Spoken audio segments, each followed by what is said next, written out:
Hello everyone, welcome to my channel. कैसे हैं आप सभी? आई होप आप सब बहुत अच्छे होंगे, स्वस्थ होंगे और अपनी लाइफ में मस्त होंगे।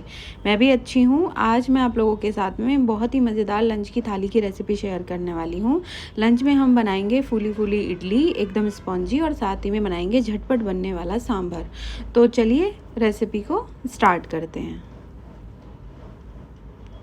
तो यहाँ पे मैंने एक बड़ा सा बोल ले लिया है और इसमें ऐड करूँगी मैं 3 कप चावल। तो ये मैंने सोना मसूरी चावल लिए हैं, जो जिनसे कि इडली बहुत अच्छी बनती है, इडली भी डोसा भी। तो अगर आपके पास ये चावल ना हो तो आप प्लेन राइस भी ले सकते हो। तो 3 कप यानी कि 1 कप मेरा 250 ml का है, उससे मेज़र करके मैंने ये 3 कप लिए हैं। और इनको हम बहुत अच्छे से अपने हाथों से मलते हुए वॉश कर लेंगे।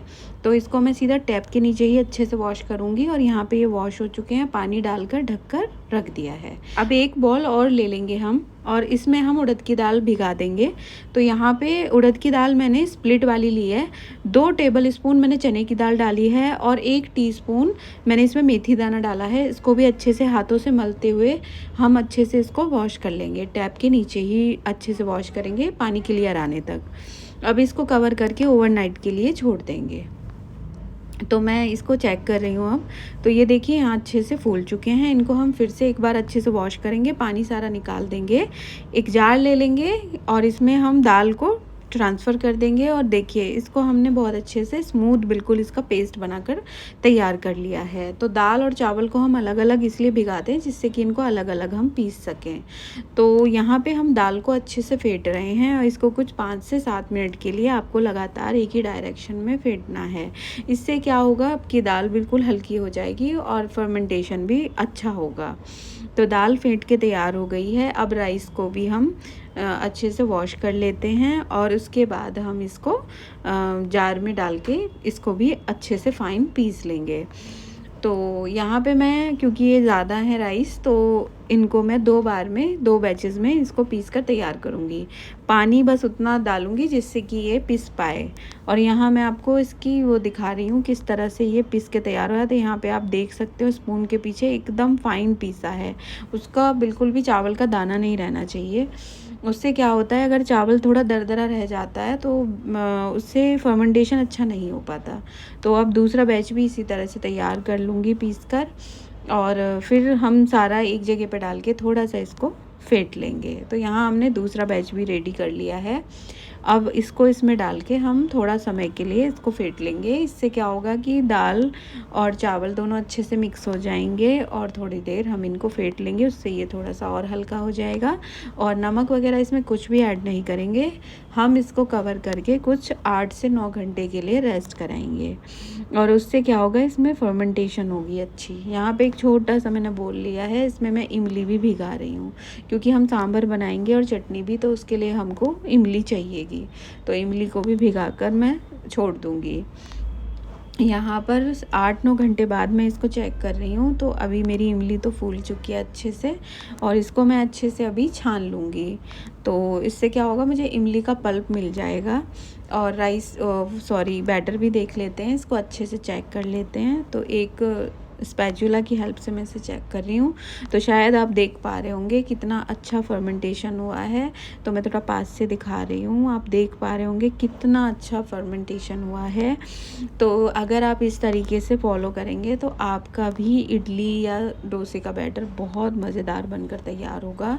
तो अभी हम इसको थोड़ा सा और अच्छे से फेंट लेंगे और जितना बैटर हमको चाहिएगा उतना हम अलग निकाल कर उसमें नमक मिलाएंगे। बाकी सारे बैटर में हम नमक नहीं मिलाएंगे। अब यहाँ पे मैंने एक बोल और ले लिया है, तो इसमें मैं डाल रही हूँ 1 कप भर के अरहर की दाल या तूर की दाल, और इसको अच्छे से वॉश कर लिया है। पानी डाल के कवर करके इसको भी छोड़ देंगे 1 से 1.5 घंटे के लिए। तब तक हम अपनी सब्जियां तैयार करेंगे। ये हम सांभर बनाने की तैयारियां कर रहे हैं। यहाँ पर मैंने 1 टमाटर, 1 प्याज और कद्दू, साथ में ड्रम स्टिक, थोड़ी सी बीन्स और गाजर और बैंगन मैं ज़रूर डालती हूँ। मुझे बैंगन बहुत पसंद है सांभर में, तो घर पे जब भी बनाती हूँ बैंगन ज़रूर डालती हूँ। इसके साथ ही मैंने यहाँ पे करी पत्ता और थोड़ा सा धनिया पत्ती ली है, हरी मिर्ची ले ली है। सबको बहुत अच्छे से हाथों से मल के हम वॉश कर लेंगे और मतलब इनको धोना बहुत ज़रूरी है, क्योंकि इसके ऊपर क्या होता है, मिट्टी लगी हुई होती है। तो बहुत अच्छे से मैंने सारी चीज़ों को धो लिया है। अब इनको हम थोड़ा सा पानी इनका अच्छे से झड़ जाए, थोड़ा साफ़ पानी मतलब हट जाए, तब इनको हम कट करेंगे। तो यहाँ मैं कद्दू को कट कर लूँगी, और कद्दू का मैंने एक छोटा सा पीस लिया है केवल, उसको मैंने छील लिया है। बैंगन को भी छील कर मैं कट करूँगी, छोटा सा बैंगन लिया है मैंने। तो इस तरह से आप सांभर में कई सारी सब्जियां ऐसी भी डाल के बना सकते हो, जो कि आप घर पे नॉर्मली नहीं बना पाते हो और या बच्चे नहीं खाते हैं, तो वो इसके रूप में खाते हैं। और हम ये सहजन की फलियां हैं, इनका ज़रूर यूज़ करना चाहिए। तो सांभर में या फिर आप सूप बनाकर इनका यूज़ कर सकते हो, ये बहुत हेल्दी ऑप्शन है। तो यहाँ पर मैं सहजन को छील रही हूँ ऊपर से, और इसको कट करके डाल रही हूँ, क्योंकि मुझे बहुत ज़्यादा ये मोटे लग रहे हैं। तो इसी तरह के सहजन मुझे मतलब मार्केट से मिल पाए। तो यहाँ पे मैं अभी बीन्स को भी अच्छे से कट कर लूँगी। तो सारी सब्जियों को लगभग मैंने कट कर लिया है। तो टमाटर को और अनियन को, तो अनियन को भी मैं थोड़ा डाइस्ड कट करूँगी, मतलब बहुत फाइन चॉप नहीं करूँगी। अब हम गैस की फ्लेम ऑन कर देंगे और इस पर एक प्रेशर कुकर चढ़ा देंगे, क्योंकि हम ये झटपट बनने वाला सांभर बना रहे हैं। कई बार हमारे पास टाइम उतना नहीं होता कि हम सब्जियों को अलग से भूनें और दाल को अलग उबालें, तो हम सब एक चीज़ एक साथ ही करेंगे और बहुत मज़ेदार बनेगा। तो यहाँ मैंने कुकर में मस्टर्ड ऑयल ऐड कर दिया, मस्टर्ड सीड डाल दिए। जब गर्म हो गया था तेल, साथ में हींग, करी पत्ता, और इसमें डाला है मैंने अनियन। तो अनियन को हम थोड़ा सा भून लेंगे, और बहुत ज़्यादा किसी भी चीज़ को आपको भूनना नहीं है, एकदम ट्रांसलूसेंट होने तक केवल भूनना है। अभी टमाटर और हरी मिर्च डाल दिया है, इनको भी थोड़ा सा हम भून लेंगे, और मतलब थोड़ा थोड़ा सा भून लेंगे सभी चीज़ों को। उसके बाद मैं यहाँ पे धनिया डाल रही हूँ, धनिया पाउडर, और हल्दी पाउडर डाल रही हूँ इसमें, और सारी सब्जियाँ इसमें हम डाल देंगे। उसके बाद हम थोड़ा सा सब्जियों को भी भून लेंगे, और लगातार चलाते हुए हाई फ्लेम पर। भूनने से थोड़ा सा इसमें टेस्ट बढ़ जाता है। इसमें डाल रही हूँ मैं 1 टेबल स्पून, मतलब बड़ा वाला चम्मच भर के इसमें डाला है मैंने सांभर मसाला। तो सांभर मसाला आप अपने टेस्ट के अकॉर्डिंग डाल सकते हो, कम ज़्यादा बाद में भी कर सकते हो। तो यहाँ पर मैंने इसमें नमक डाल दिया है, और फाइनली इसको मैं अभी चला रही हूँ थोड़ा सा और अब इसमें मैं जो दाल हमने भिगा के रखी थी वो अच्छे से फूल गई है, उसको बहुत अच्छे से वॉश कर लिया है। तो दाल ऐड कर दी है, पानी ऐड कर दिया है, और इसको हम दाल सब्जी और इन सब चीज़ों को अच्छे से मिक्स करेंगे। इसके बाद मैं यहाँ पर थोड़ा सा पानी और डाल रही हूँ, मुझे पानी कम लग रहा था तो मैंने थोड़ा सा पानी और ऐड किया है। और अभी मैं प्रेशर कुकर का ढक्कन लगाकर इसको कुछ 4 से 5 विसेल आने तक केवल छोड़ दूँगी। तो यहाँ पे हमारी विसेल आ चुकी है, और मैंने इसकी गैस की फ्लेम को ऑफ़ कर दिया है। तो अभी प्रेशर रिलीज़ हो जाए अपने आप ही, तब आप इसको खोलिएगा। तो यहाँ प्रेशर रिलीज़ हो चुका था, तो मैं इसे थोड़ा सा चेक कर रही हूँ।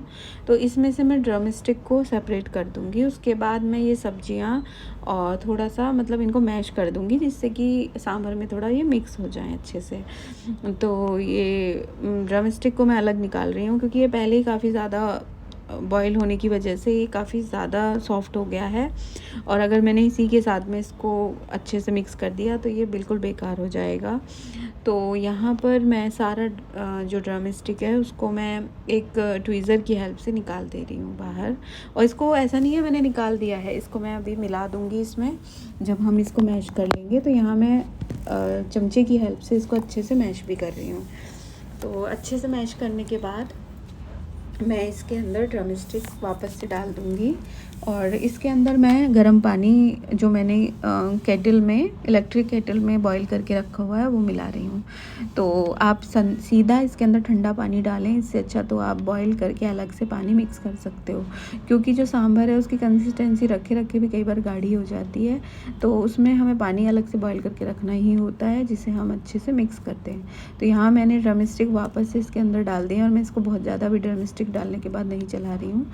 अभी मैंने इसको दूसरे कुकर को दूसरे बर्नर पर ट्रांसफ़र कर दिया है, और इधर मैं बना रही हूँ तड़का। तो इसके लिए बहुत मज़ेदार तड़का इसमें डाला है मैंने सरसों का तेल, इसमें डाली है राई, और साबुत तो मैंने मिर्च डाली है, लाल हींग डाला है, और इसके अंदर डाल रही हूँ मैं लहसुन की 4 कलियों को मैंने थोड़ा रफली कट कर लिया था, और उसमें डाल रही हूँ मैं ये करी पत्ता। इसमें डाल रही हूँ मैं कश्मीरी लाल मिर्च और सांभर मसाला और डालूँगी थोड़ा सा, क्योंकि इसके साथ तो जब ये भुनेगा मसाले के साथ तो बहुत मज़ेदार बन जाएगा। यहाँ पे मैंने धनिया पाउडर भी डाल दिया इसके अंदर। तो ये सारी चीज़ें आप इसके अंदर डाल के जो मसाला अलग से बनाएंगे आप, वो तड़का जो होता है वो इसमें एकदम जान डाल देता है। इसमें मैंने इमली का जो पल्प निकाला था वो भी इसके अंदर मैंने डाल दिया है। तो कम से कम मैंने बड़ी वाली 2 चम्मचे भर के मैंने इमली का पल्प इसके अंदर मिलाया, और ये एकदम परफेक्ट सांभर बन के तैयार हुआ है। बहुत ही मज़ेदार, इसमें से इतनी अच्छी खुशबू आ रही थी कि मतलब पूरा घर महक रहा था मेरा सांभर की खुशबू से। और इसमें डाला है मैंने अभी नमक, क्योंकि नमक को हम एडजस्ट कर देंगे, कम ज़्यादा आप अपने टेस्ट के अकॉर्डिंग नमक डाल सकते हो। तो सांभर हमारा बनकर तैयार हो गया है। इसको गार्निश कर रही हूँ मैं हरे धनिए के साथ, और इसको मैं एक बाउल में सर्व कर रही हूँ अलग से। तो ये देखिए आप, कलर देखिए, टेक्सचर देखिए सांभर का कितना मज़ेदार बना है और झटपट बन गया है कुकर में।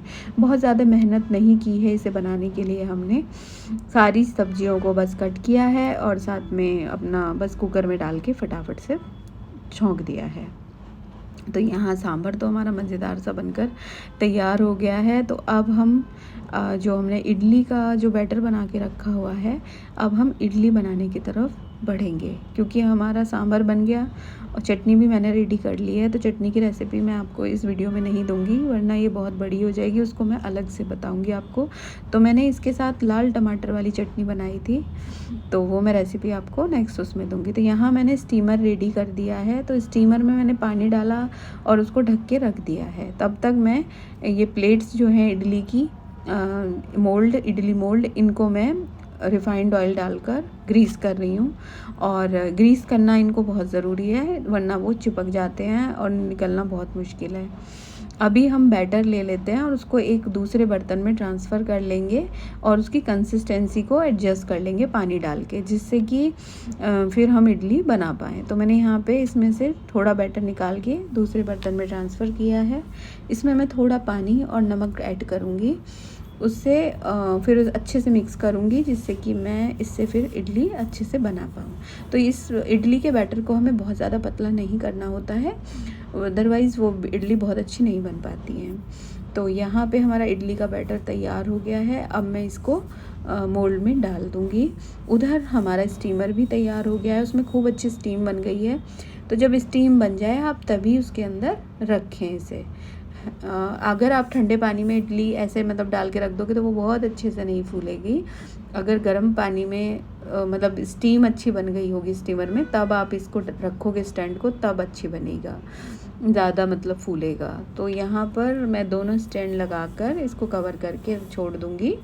तो यहाँ पर मैंने 5 से 7 मिनट के लिए केवल इनको छोड़ा, और ये देखिए किस तरीके से फूल गई हैं। आप देख ही पा रहे होंगे। यहाँ इडली बनकर मेरी तैयार हो गई है, बहुत ही मज़ेदार इडली बनकर तैयार हुई है।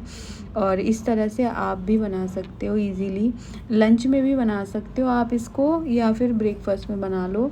वैसे डिनर में भी खाया जा सकता है। तो मैं यहाँ दूसरा बैच भी आपके साथ शेयर कर रही हूँ कि मैंने दोबारा भी इस तरह से बनाई, और अभी मैं आपको निकाल कर भी दिखाऊंगी।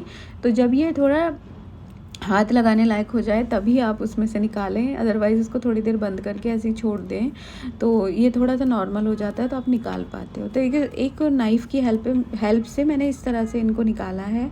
तो निकल पा रहे हैं इजीली, क्योंकि हमने ग्रीस किया हुआ था। और यहाँ पे मैं आपको दिखाऊंगी, ये इतने फ्लफ़ी बने हैं, बहुत ही मज़ेदार बनकर तैयार हुए हैं। हमारा इडली का बैटर बहुत अच्छे से फर्मेंट हुआ था, जिस कारण से इडली भी बहुत अच्छी बनी है। और मैंने डोसा भी बनाया था, वो बहुत क्रिस्पी बना था।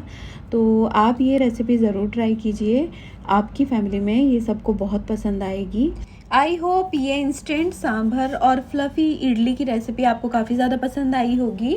अगर पसंद आई है तो प्लीज़ मेरे चैनल को लाइक कीजिए, फैमिली एंड फ्रेंड्स के साथ शेयर कीजिए, और सब्सक्राइब करना तो बिल्कुल ना भूलें। मिलती हूँ नेक्स्ट वीडियो में, तब तक के लिए take care and bye bye.